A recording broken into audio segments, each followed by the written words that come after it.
I'm Heidi Bragg. I'm a 3-time cancer survivor who's also lost a lot of loved ones to this disease. My goal is to connect you with stories and resources that will improve your life so that you can feel happier, more resilient, and less stressed, especially when you're going through hard times. Join me as we discuss life, cancer, etc. I'm really excited to have Camilla Ball here with me. I have known Camilla, we just figured out, since she was 14, when I started working at the company that her parents own. And they're dear friends, Jeff and Valéria Ball. And it just, we'll get into the story in a minute, but those people have a very, very sweet place in my heart. They're just good people. I just love them dearly. And we'll get into the rest of the story at the end. And it's so neat to see your dad so happy now. It's amazing. Yes. I just love Barb. Okay, so why don't you tell us a little bit about yourself? Sure. So I was born and raised in this small town in Southern Oregon where we met Heidi and where the rest of my family still is. But for college, I wanted to see a different part of the country. My mother immigrated from Brazil, and I wasn't quite ready to go abroad, but I definitely wanted to experience a different part of the country. So I applied to all schools outside of Oregon, and I ended up at the University of Tulsa, where I still am. I just calculated I've been here now for like 8 years. Seriously? So, I can't believe it's been that long. I know. It's crazy to me too. I was like, wow, it's been almost a decade of me here, but hopefully not very much longer. Well, and I remember how, I don't know if irritated is not the right word, because Valéria was a very Brazilian mama, like hold her kids close, very family, so important, all that stuff. And when you applied to everywhere outside Oregon, she was like, huh. Yeah. She was so happy. Yes, absolutely. You know, it's so funny. I was just talking to, not to dive in so deeply right now, but I was just talking to my therapist about my relationship with my mother when I was a teenager and how it was just really tumultuous, I think, as it is with girls a lot of time and their mothers. Yeah. And he was telling me, he's like, I have this theory that like teenagers have to be kind of terrible or else their parents will never let them go. And I think that was kind of the case. And I mean, granted, my mother would have not let me go regardless, but I can't say it hurt at the time. Yeah. And I think it's part of that process of a child individuating from their parents, right? Exactly. So part of that process means there's going to be conflict. And if there wasn't conflict, like your therapist said, you'd stay forever. You'd want to stay forever, or they'd want you to stay forever, right? Yeah. Yes, definitely. If you want your kids to grow, they have to move on. And it's, as a parent from the mom side, it's super hard. It's super hard to let them go. And I don't even think I brought tissues over here. This is a glasses wiping cloth. We will use this. It's super hard to let your kids go, but it's like, someone said, oh, that's hard to let them go. I'm like, yeah, but what do I want them doing? Sleeping on my couch and playing video games for the rest of their lives? No. Yeah. So it's part of that next step. Okay. So you got to Tulsa. Yes. And then. So I finished my degree in 3.5 years because I don't know if we want to get into it right away. Whatever you want to get into. Yeah. Okay, great. So my mother was diagnosed with brain cancer right after my first semester. I was home for Christmas, and that's when everything happened. And so I took that second semester off of my freshman year. And luckily I had enough credits going into college that it didn't affect my graduation. Not that that is even a big deal. Now that I'm like a grown adult, I'm like, I could have been in college for 6 years. It wouldn't really. But at the time though, that's a huge factor. It was so important to me. Yeah. And so I took that second semester off, and then I came back the following semester because she seemed to be recovering, or at least the outlook seemed better at that time. And I finished my schooling. I finished for the next 3 years. Unfortunately, she got re-diagnosed. There was a lot of other diagnoses that happened during my sophomore year. I actually got back to school for my sophomore year. And I was there like the first week. My dad called me and said, she's sick again. So it was like right when I got back.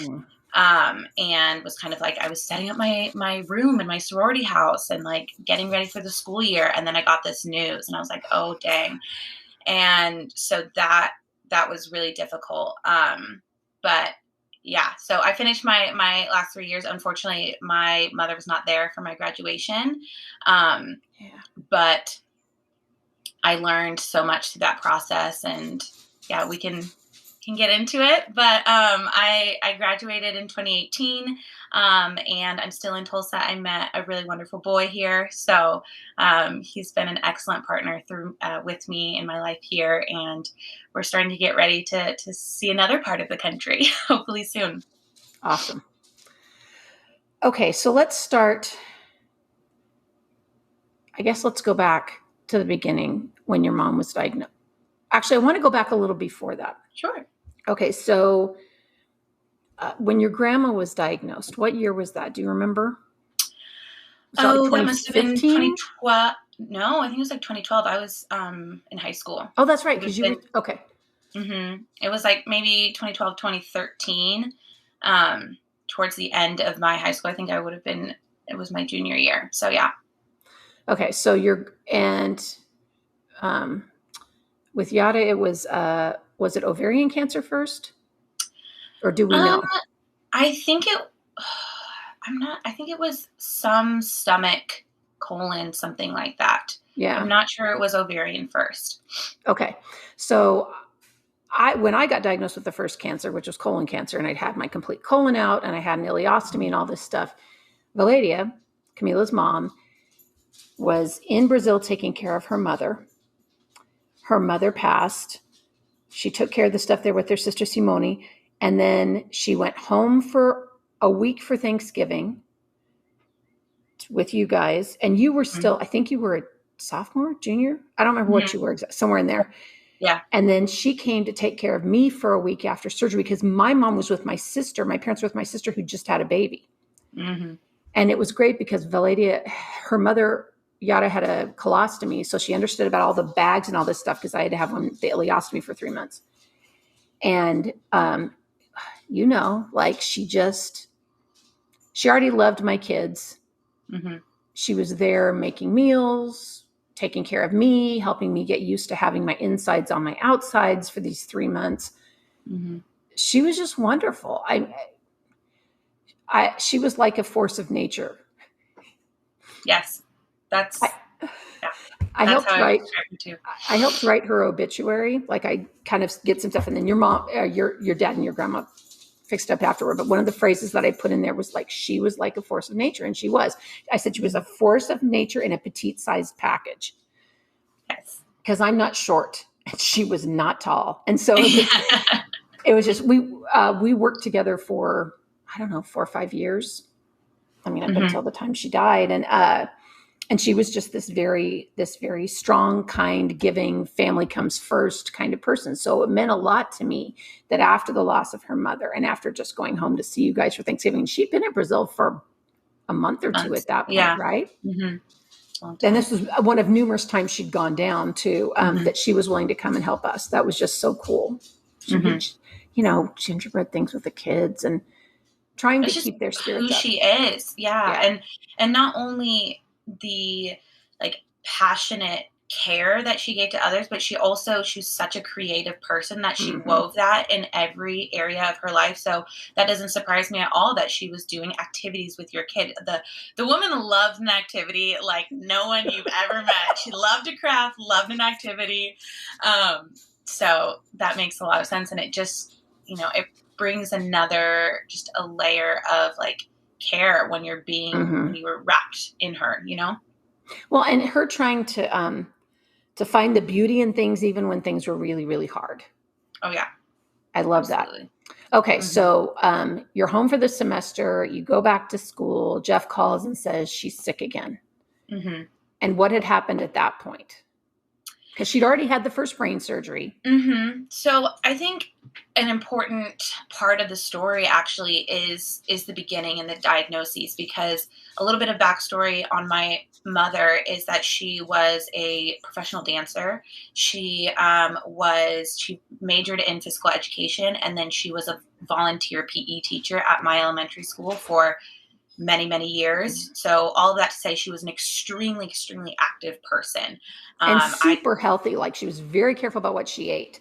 Yes. Very, like, everything in our house had a little neon organic sticker on it, and she would drive hours to the next town to be able to have access to better quality groceries.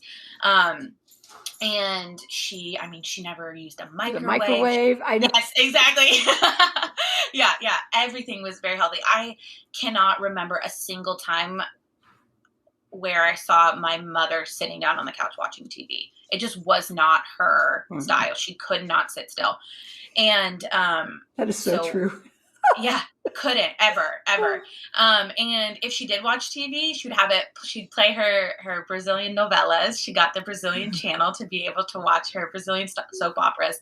But she would have that playing and be doing like at least 3 other things at the same time. She'd be cooking dinner, cooking dinner, Skyping her family, and then like checking in on me and my brother to make sure we were doing our homework. Like it was like, so many things at the same time.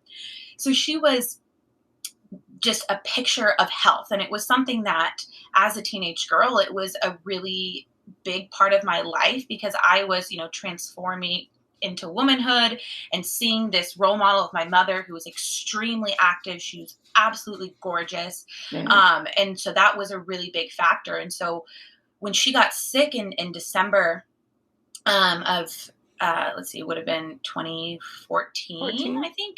Yeah. It was really strange for me, because she was the classic mother where it's like she would have a cold or the flu and still live her whole life and be taking care of us. We always would make fun of my dad for having, the dad cold. Yes. Yeah. So seeing my mom in bed sick was really strange. It felt really serious. And even though they would go to the doctor and they told her she had a sinus infection. And I was like, this is crazy to me, because I've seen my mom all kinds of sick, and she's never behaved like this ever, and never been, stuck to her bed the whole time. And so eventually my dad brought her to the hospital. I think it was like the 3rd time, and was like, you need to do a scan on my wife, because this is not her. And he brought her in on the wheelchair, and she was like almost incoherent, and the nurses were like almost complaining to my father, saying like, is she usually like this? Like, why is she not being helpful? And, I always want to give people the benefit of the doubt. So I don't blame the nurses at all. I'm sure, based on their experience, that was how they were behaving in that situation. It's not something that I want to criticize the medical team, but at this hospital, they do get a lot of people with addiction issues that are not acting. Absolutely. Especially, in our community, in our little hospital that we have. Absolutely. And so my father's like, no, this is not her at all. Please, like, do a scan, take this seriously. And so they did, and they found 2 masses in her brain. And, we had the worst moment, I think, that any kid can imagine, is when the doctor says, come to the special room. And for anyone that has not experienced that, they don't deliver that news in front of the patient. They don't deliver the news in the waiting room. They have a special room in the hospital where you sit down and the doctor comes in, and they should call it like the fall apart room. You know what I mean? Exactly. Yeah. I mean, it was, And they told us, and I just had a feeling, because we had been there for so long and no one was really telling us what was going on. Keep in mind, I was both there. Yeah, I was with my little brother. Yes, who is 3 years younger than me. And the doctor came in and just told us, your mother has brain cancer. And that in itself, of course, was a really like my heart dropped, everything, like my world stopped. My first thought was, okay, we have to call my family in Brazil. I have to figure out how to tell them what's going on in my Portuguese that is not 100% fluent, so that was, But you were the best one here with your I was Portuguese the was better only than one. anybody else, Yeah. right? Yeah. Yeah. Out of the rest of my family, I was the only one. And so I remember, calling my aunt, and I don't remember a lot of kind of the conversations or anything. I think that's pretty normal, but they immediately transported her to a larger hospital in Portland. And I remember driving behind with my little brother in my car. I'm like, how old was I? I would have been like 18, 17 maybe, or yeah, 18. And following the ambulance and trying to get there. And then we get there and the doctor there is like, I'm so sorry. They should not have told you that she has brain cancer. We actually don't know yet. So it was like up and down. And I had no history on this. And I'd not really known anyone really close that had ever had cancer other than my grandmother, but she was so far away, wasn't really involved in that process. So yeah, that, and then there was a series of surgeries. She had some, and from that moment, and the reason why I wanted to tell this is because of that process, there had been so much swelling in her brain that from that time on, she was just different. And that was the most difficult part, I think, for me, because my mom was never really the same after that. And so I stayed. And she texted all the time. Yes. And it didn't always make sense. No. And it was, now looking back on it, of course she was like craving that connection. That was the only thing she cared about in her life ever. And so when she got sick and, with the brain damage, that was the through line. And that was what, like you said, it was that connection with all these people she loved that she'd poured so much of herself into. Yes. Mm-hmm. Mm-hmm. Yeah.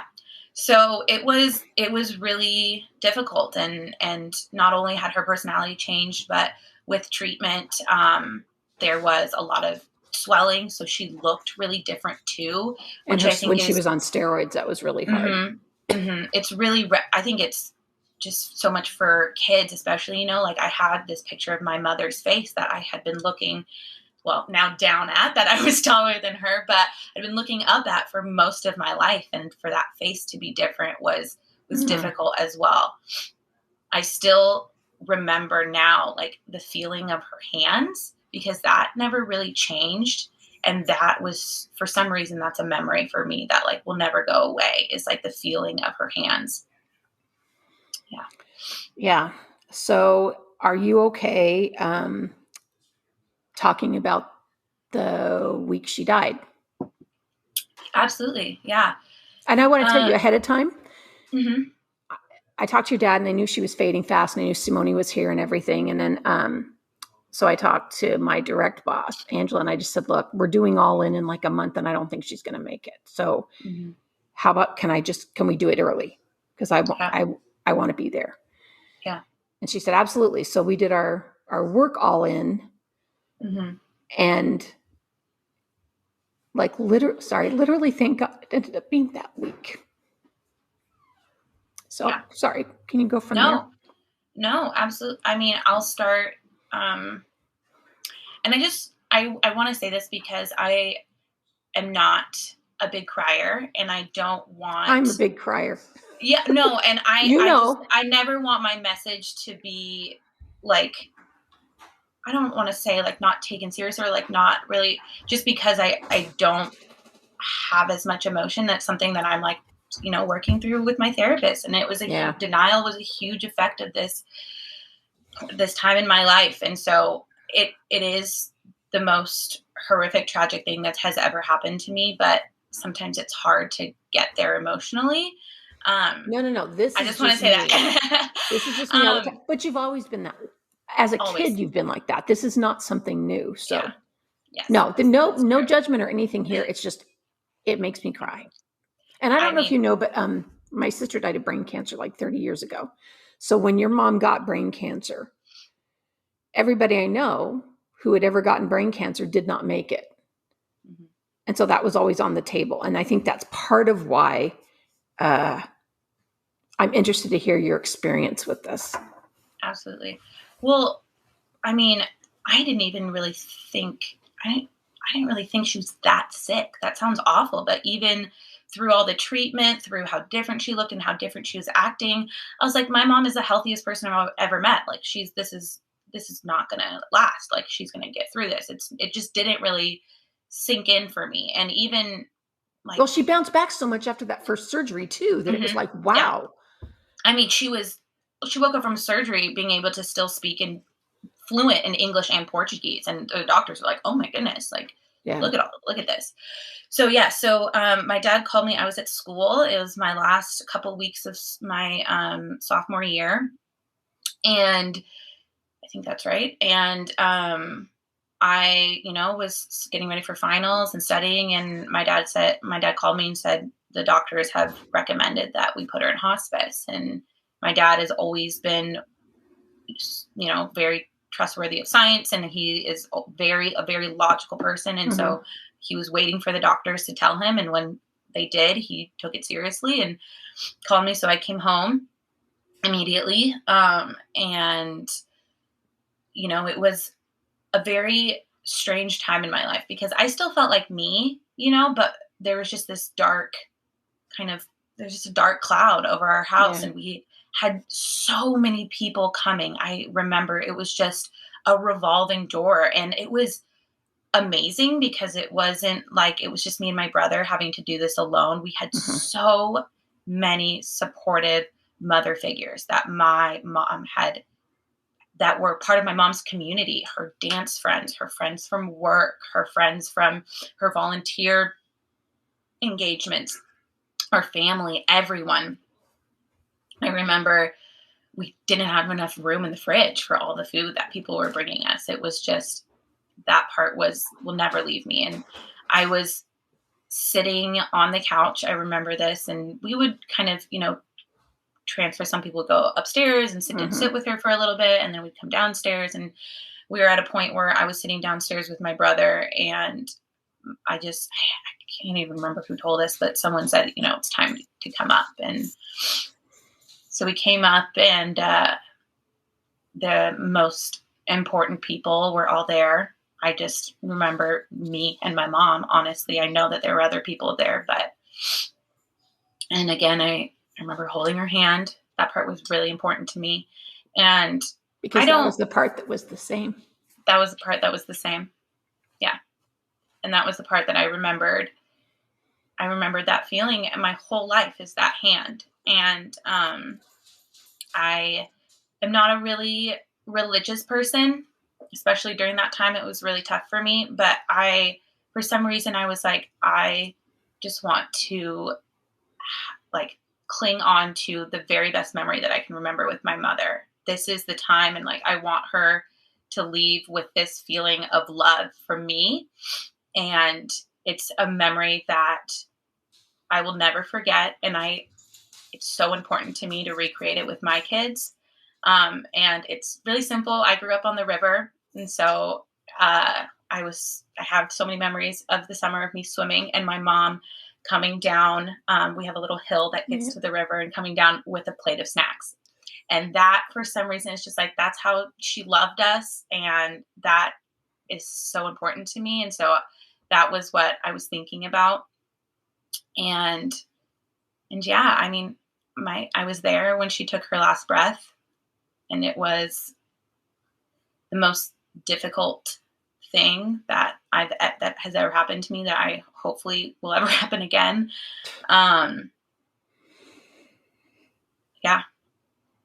It was. Do you mind if I share my Please, experience please. that day? So I would go. I asked Camilla's dad before I came out. I said, "Look, I've done this before. I've been through this process before, and I love her. So, see, I like hot mess, but whatever."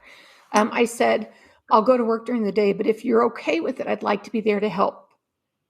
Whatever's needed, whatever caregiving's needed, whatever moral support's needed, whatever." Because I'd gone through it with my sister, I'd gone through it with my dad, whatever. And Jeff said, "No, that would." I said, "But if you're comfortable with that," and he said, "No, that would be great." So I would go over after work every evening. And that day I drove in the driveway, and I can't remember. I can't remember if he texted me or what, your dad. So I drove in the driveway and I could just feel that she was gone. Like before I ever got out of the car, and I got to the door, and I think it was Snyder at the door that said, she's going, and the family's upstairs. I'm like, so I just sat in the family room, and about 10 minutes later, your dad texted me and said, she's gone. And I said, I'm here sitting in the family room. And Simone, her sister, and Celine, right? Celine, she's fabulous. Were taking really just amazing care of her, making sure her hands were lotioned, making sure she was comfortable, making sure, I mean, it was just beautiful. And they were there. And these are just some of the people I remember being there. Juliana, of course, Janny, Allison, Roisin, and being in that room with those women, getting her ready to go. It's just this, it's a horrible time, but there are some really exquisitely beautiful moments that happen around those life changes. And I remember we got her dressed, and Simone was looking through her thing for earrings, and there were some that my daughter Taya had made her, and I said, can we use these? So we put those in. And it's an awful time, but there was so much love in that room, and you could just feel her. You know, she was around, but she wasn't still there. And I think it was just such a gift. And your dad was around, of course, too, but I think it was such a gift to be able to be there and support in that way. And I think a lot of people, Brene Brown said her mom told her, we don't turn away from pain. You show up for people who are in pain. And I think for us, when we've had loved ones die, for being able to be there for people when people are close to that point, I think is kind of the most, it's a beautiful gift you can give to people who are going through something really, really difficult. And it felt like a gift to me to be allowed to be there. So it was just, yeah. And I know there are so many people in the family and people who are like family who have supported you and Lucas and Jeff, like amazingly. Amazing. You guys have put good things out there, and you get good things back. Okay. There's truly the community that she had, and each piece, I feel like everyone, there's like a piece of her, and there's, people that love us through feeding us, and people that love us through, hugs and physical touch, and people that love us through like humor. And it's like all of these different facets of who my mom is. I have different pieces of that in the community that she left behind for us that has not left us. I think that is something that means so much to me, is that all of her friends, all of the people that she spent so much time loving have not left us. I still get, every single one of her friends still checks in on me every year. And it's just, it means so much to me. And it makes me feel like that, how much she mattered, and how the impact that she had on people's lives is not something that is going to be forgotten ever. And it means so much that the memory of her love is not only in my brain or in my dad's brain or in my brother's, it's woven through the community. Exactly. Okay, so let me ask you a couple of things. First of all, your mom had Lynch. Yada, your grandma had Lynch. Have you been tested? Yes. I was just listening to your other podcast when you had your doctor on talking about Lynch syndrome. And yes, I got tested last year at some point, and I did come back negative. Awesome. Which was a relief. And from my understanding, obviously my brother still needs to be tested, but it could be a good sign that I'm negative. And so that was an interesting process, especially doing it here in Oklahoma. I think the standard of care was maybe a little bit different. There was no counseling that was a part of that process, which that was what I was expecting. I was expecting because I met with a genetic counselor. That was her title, but there was no sort of like conversation about how this would impact me emotionally or anything like that. It was mostly, she said, if you're positive, this is what your options are. And if you're not, like, congratulations, and that was That was really, it? that was pretty much it. Yeah. So, and it was, the whole thing was like all on like an app, and my results, I didn't even get my results from a person. It You was didn't go from, back and they didn't? Okay. Yeah, my experience in no, Georgia was very different. I was at Emory St. Joseph's, or I was at Northside by Emory. But anyway, yeah, the standard of care was a little different, let's say. definitely a little bit different. Yeah. And it was a tough time for me because I was thinking about like how my life might be different and what that looks like. And I had a lot of conversations um, with my partner, who was incredibly supportive. It was, I think, difficult for him. He's never lost a parent. And so he didn't really understand kind of the implications of if I did have Lynch syndrome, like what that might mean for if I want to have kids or not.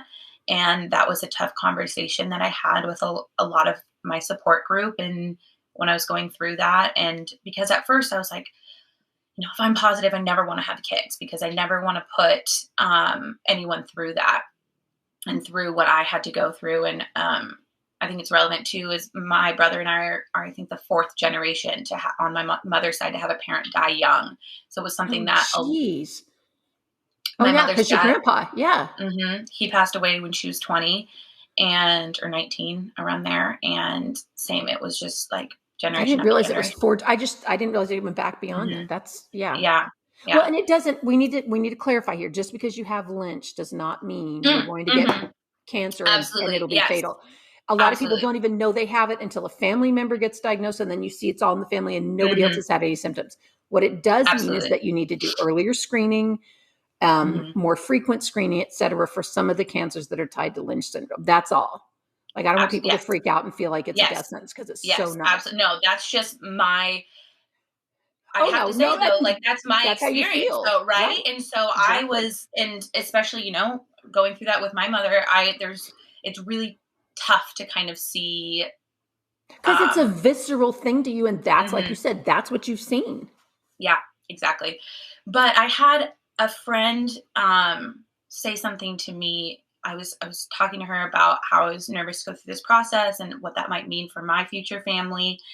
And she said something, and she said, is your mother dying? Did it make your relationship with her not worth it? And did it make your life not worth it? And that Wow. changed my mind Wow. immediately. Immediately. Yeah. I love her so much. Um, Is that someone and I so, know? no, unfortunately, I don't think so. She was one of my sorority sisters. Okay. It sounds like Um, something Juliana would say. yes, yes. She's a pediatric nurse though. I think that adds an Oh, that extra changes her layer perspective. Yeah. of things. Yeah, yeah. Um, but yeah, so that kind of changed things for me. So I wasn't as worried going into Yeah. the process. But it was, and even before I got my genes tested, I started getting scans, which I will likely do because my mother also had ovarian cancer. And so that's something that I will keep up with and do for the rest of my life. Mm-hmm. Um, and regardless of me having Lynch syndrome or not, that's, it's catch it early if I I call can. it maintenance. It's like your car. You just have to keep Exactly. going and doing it. Yeah.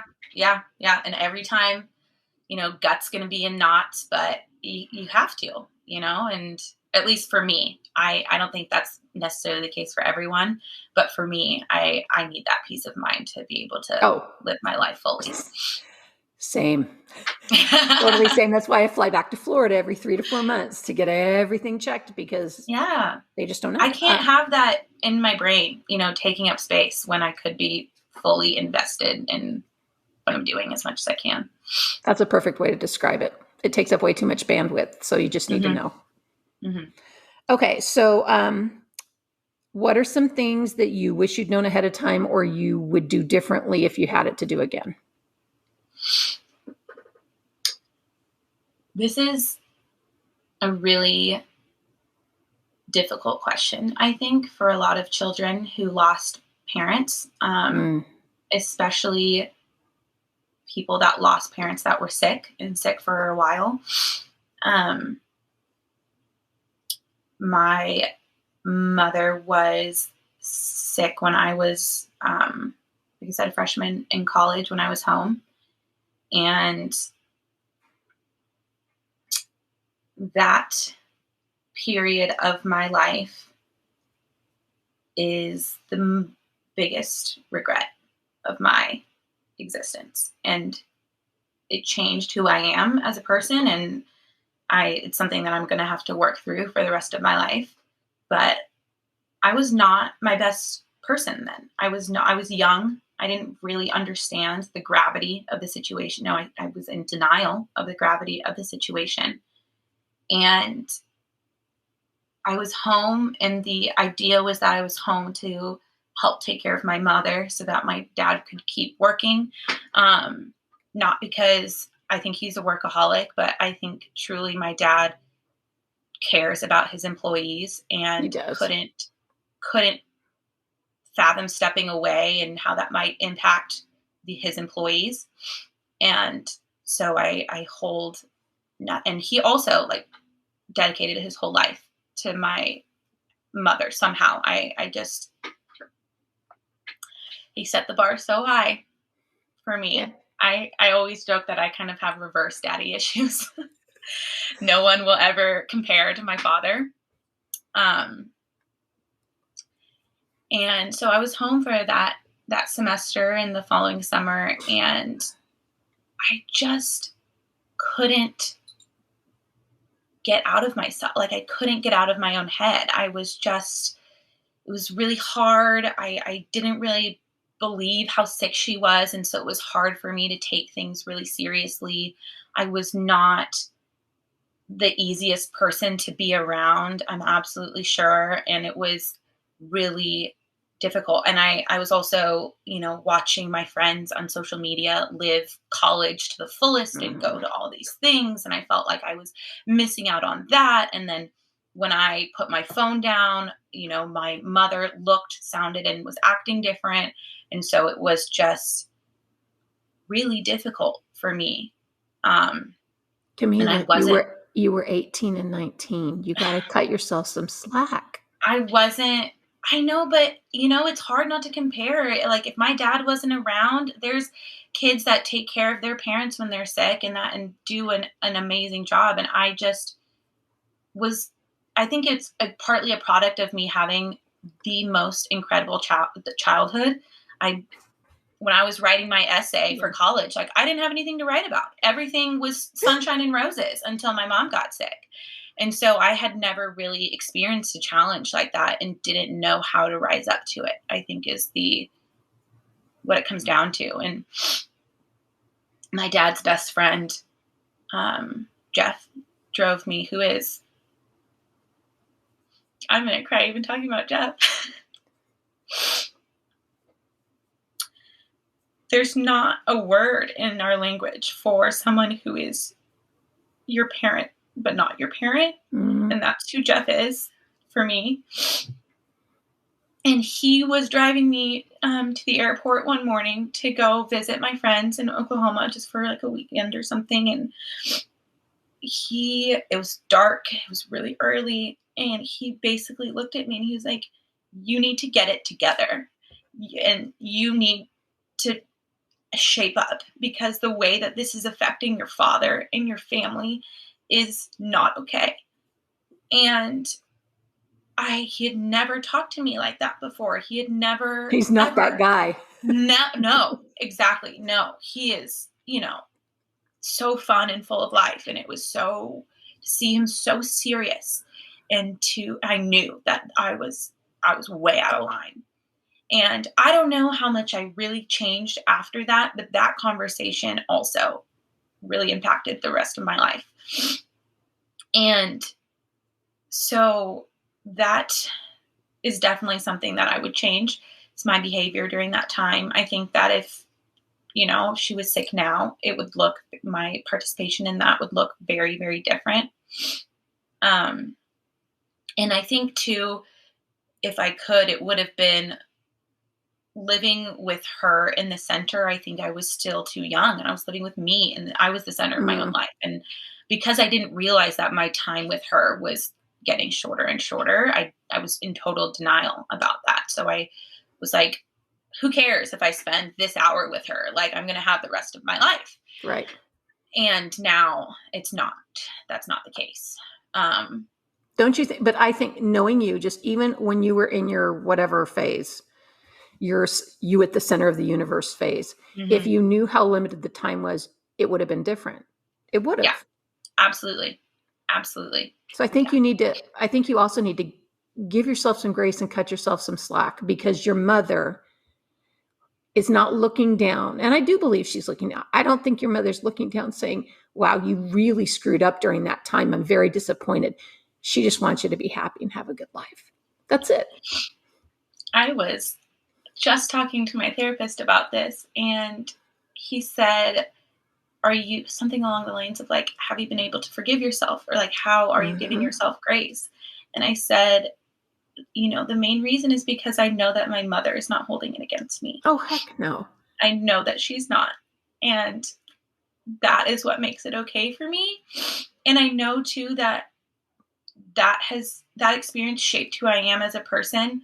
And it completely changed. I mean, I was on track. I wanted to be a corporate lawyer. I wanted to be some hot shot that, was me at the center of the universe. And that's all that I cared about was success and climbing the ladder and being respected in a fancy suit, and completely changed. I didn't go to law school, completely changed my life. Now for me, relationships are the absolute most important part of my life. Yeah. Most important part. And I think it would have taken me a lot longer to get to that. And I not gone through that experience with my mother, but now I try to live my life in a way that would make her really proud. And I think that's kind of my guiding light right now. I think that's awesome. Well, I think we already covered what you've learned and what your biggest takeaway from the experience is. So, are there any other like tips and tricks that you would give to people that we haven't covered already? Yeah, I think, one really, something that I think my dad read about this, when my mom was sick, and it was a concept of, rings. And I sent him that. Yep. Did you? Okay. Yes. And I love that thing. Yeah. Explain it. Well, it's just actually, I'll post a link in the comments down below, but it's basically this woman came up with this theory that's fantastic. And it's like, the person who is sick is at the center of the ring. It's like concentric circles. Okay. The person who's sick is the center ring. Out of that is like the spouse. The next one is like children. The next one is like extended family. And the whole thing is, you pour good things to the rings that are inner to you. And if you have stuff to bitch and moan about, that goes to somebody at an external, farther out circle. You do not pour negativity forward. You only pour the good stuff in, and you let anybody there vent out as they need. And I think that concept, because, I've heard of people getting diagnosed and someone will say like, well, I can't tell you how this is going to affect my life, to somebody else who's like a friend. And it's like, shut up. You are not. I think that speaks to what you were saying about as a kid, because you were a kid. Yes. You putting yourself at the center and realizing, oh crap, no, the center's my mom and I'm over here and I need to be dumping all the good I can this way. Exactly. It helped me kind of understand how to navigate the relationship with my dad and my brother during that time, and also helped me, for some reason, it like helped me kind of like shut out the noise, because, my mom is a very passionate person. She's surrounded by a lot of passionate people. And so not everyone followed that idea, but everybody's talking. Yeah, exactly. I was able to kind of like, I don't have to listen to that. I don't have to, something that was really difficult for me, and I think is difficult for a lot of children that go through this, is feeling like you need to comfort other people. And when Mm-hmm. people came to me with how sad they were, how difficult it was for them, I immediately felt like I needed to like, oh, bring them up or something. And that idea of the rings made me feel more comfortable saying, okay, this is not my responsibility. Mm-hmm. I don't have to make you feel better. And it also made me feel more comfortable leaning on those outer rings a little bit Good. more rather than trying to lean in with my dad and my brother. I felt like gave me a little bit more direction on how to do that. So that was something that was really important. I think that I share that concept with everyone that, I talk to that goes through a similar experience. Because it helps define where the boundaries are really Yes. well.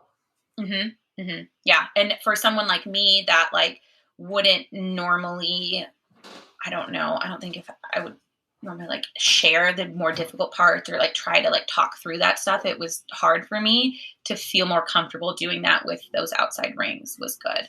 Yeah. And I think too, as much as you can is to try to find others that have gone through a experience like that. No one understands unless their parent also died of cancer. There is just not, people, you always have to deal with like, oh, my aunt died and it was You're really like, bad. Or no, like, my dog no. died. Yeah. Oh yeah. Oh my gosh. And we love People our say the dog. most People say that. wild things.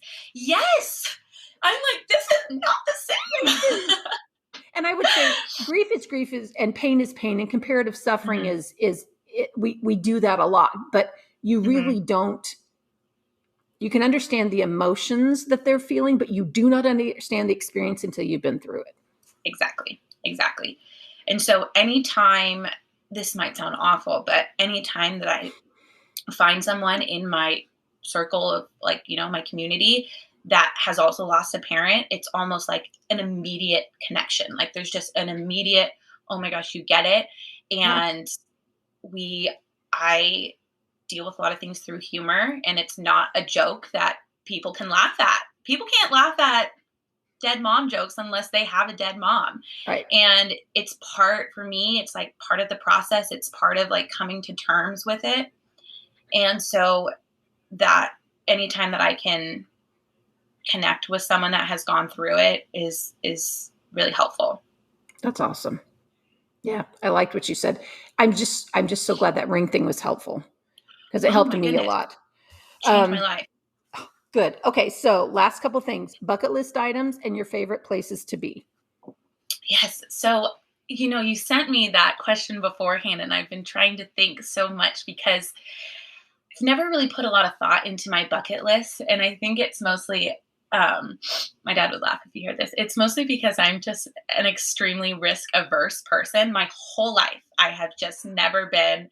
My dad would take us skiing and he would have to tear himself in two because my brother loves risk, would be flying down the mountain, going over all kinds of jumps. He's in the trees, everything. And I'm still at the very top with my like pizza, piece of pie, like so slow. My dad's like, I can't take care of the both of you at the same time. So a lot of, I think, common bucket list items don't make it for me, but I want to recreate that memory with my own children. I want to love people like my mom did. And that's what's so important to me. I want to have. It's your fault.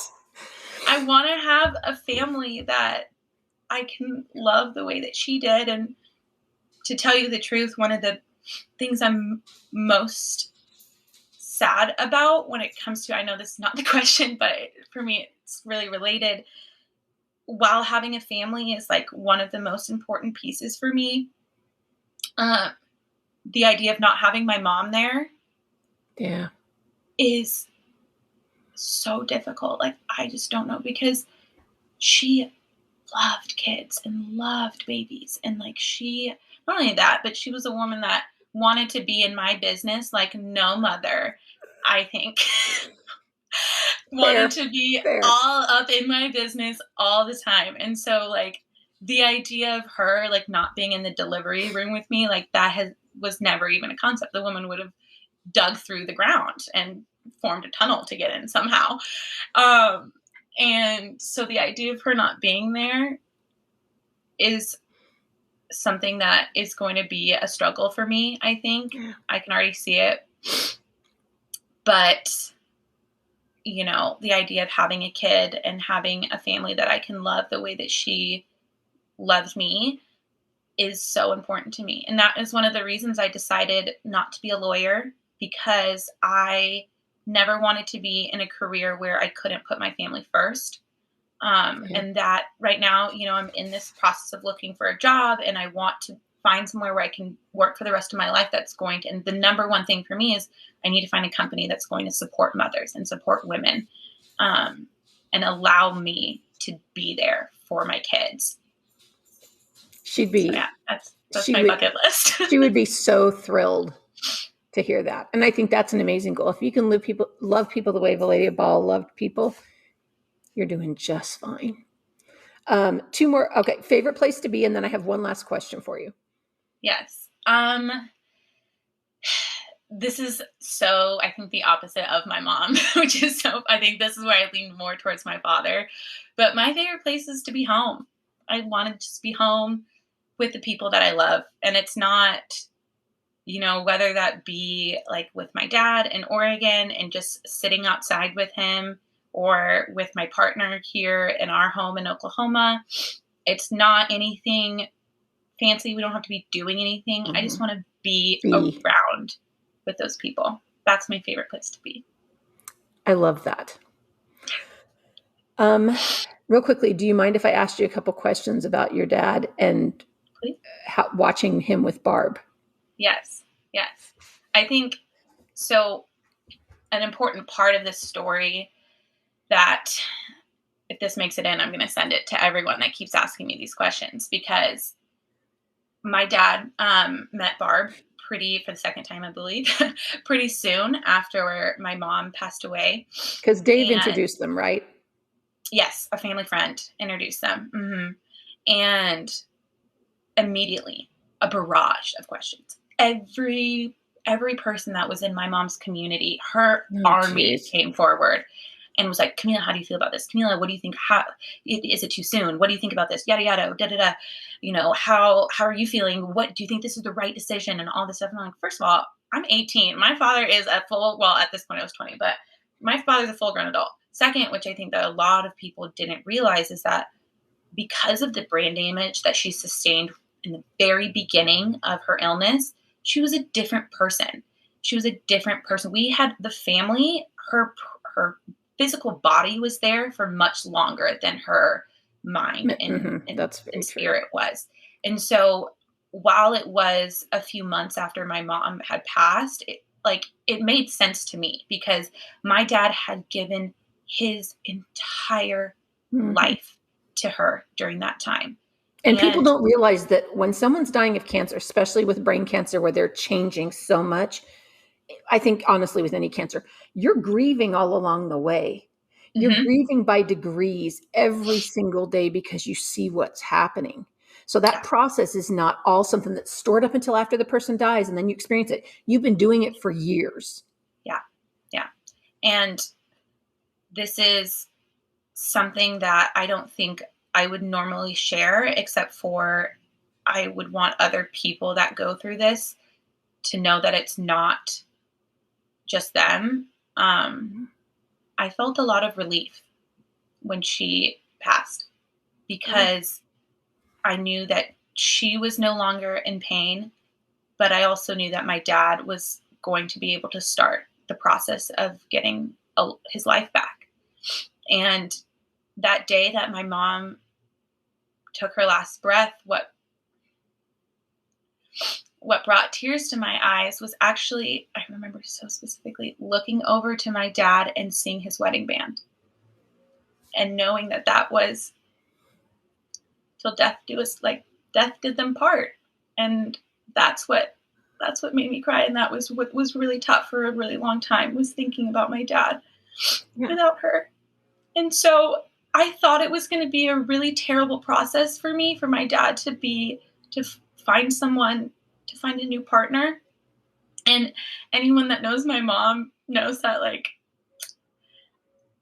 she was not down to share him, but I think that she would she would, of course she would want him to be happy. And Mm-hmm. what makes me so okay with his new relationship with Barb is she's not like my mother at all. It never once for a moment felt like my dad was trying to replace her or anything like that. Mm-mm. And Barb is exactly what my dad needs. Yeah. It's as if a doctor, prescribed the perfect medicine for him. I love that. And she's just a fabulous human being. You know what I mean? Like, she's my dad in female form. It's the craziest thing. Sometimes she says these terrible jokes that I'm like, whose mouth did that come out of? My dad's or Barb's? Like, I can't tell, and she has brought joy to his life. Yeah. She as well has gone through a death, of her family. So she understands. She gets it. She gets it in a way that, like, she's never once tried to step in and be my mother ever. She's just good people. So conscious the whole time to not overstep her boundaries to a point where we are dragging her into family pictures, being like, you are a family, get in here now. Yeah. Like, she's been so careful and so respectful. And like I said, she is the best medicine for my father. And it has brought such relief to me. I felt I would have moved back to Oregon immediately if it was not, I would have made the journey back way sooner if it wasn't for Barb. But I know that she is taking care of him and looking out for him and being a partner to him. And they're just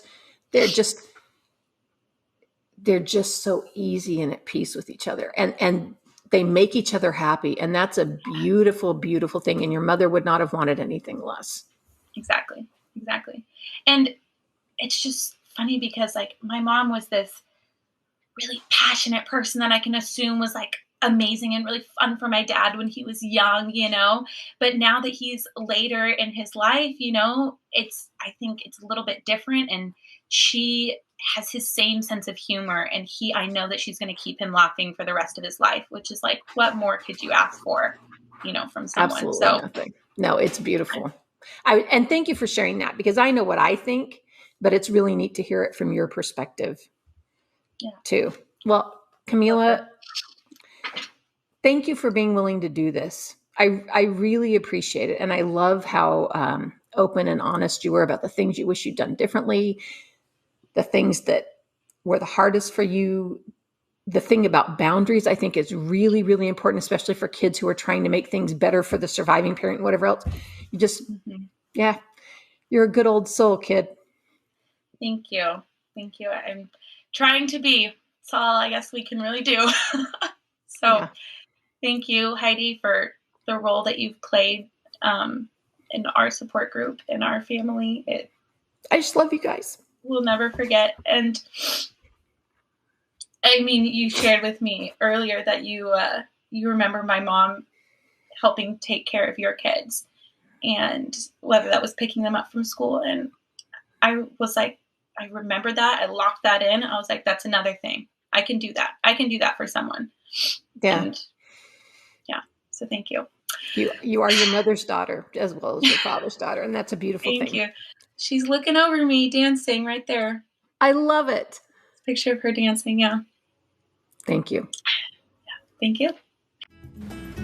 It's wonderful to see Camilla Ball all grown up and living such a great life. Her mother would be so proud of the woman she's become. As you go about your day, please do something nice that lightens someone else's burden. Thanks for joining us.